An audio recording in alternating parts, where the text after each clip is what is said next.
Muito bem, Shalom Adonai. Este é o momento do livro, a abertura do livro. Hoje eu quero falar com você sobre um assunto de suma importância dentro do quesito da hermenêutica e da exegese. Vamos falar um pouco do descontributo, tá? Do método histórico, do crítico histórico, o método crítico histórico, tá? O método crítico histórico, segundo o Theo Calbart vai falar, ele cessa de ser possível, cessa de ser necessário, cessa de ter uma plausibilidade. Por quê? Porque ele trouxe um objetivo contrário. E aí ele vai cessar de ter validade porque o objetivo dele foi tratar os documentos escriturísticos partindo de um princípio hipercrítico.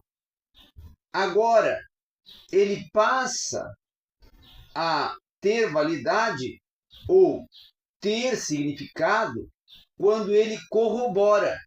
Mas se ele não corrobora e ele causa um esforço de investigação em que o destino, ou que a proposta, melhor dizendo, se torna uma desconstrução, indo assim de um conservadorismo mais inofensivo para um radicalismo hipercrítico e levando com isso uma desconstrução doutrinária, teológica, não é? Assertiva do texto canônico, levando o texto canônico a um confronto, levando o texto canônico a uma desconstrução da sua proposta. E aí podemos até, inclusive, mencionar algumas questões, por exemplo,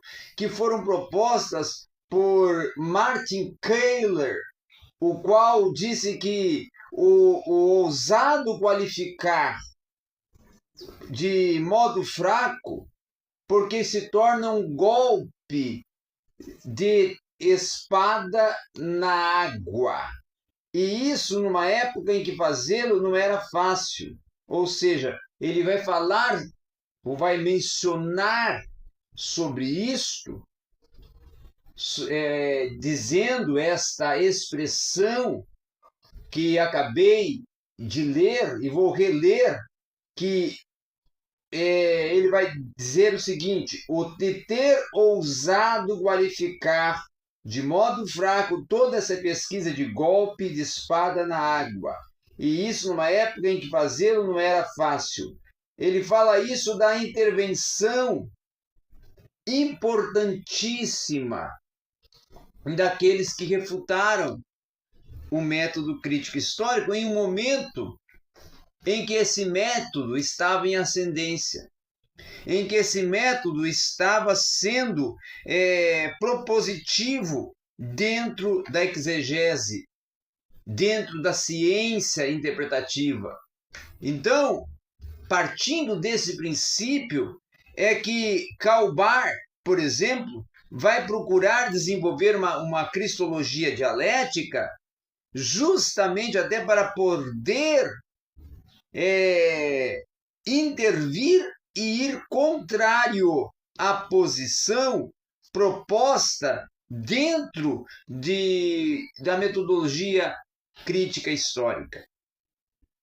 Então, esse método trouxe, principalmente para a cristologia, uma grande, vamos dizer assim, intervenção contrária à proposta bíblica, à proposta teológica e à proposta cristocêntrica, principalmente no que tange a desmitologização, certo? No que tange a desmitologização e no que tange algumas obras do Jesus histórico. Então essa foi a minha contribuição a minha crítica ao método histórico crítico, ou melhor, crítico histórico, método crítico histórico, e também a minha breve explanação sobre esse assunto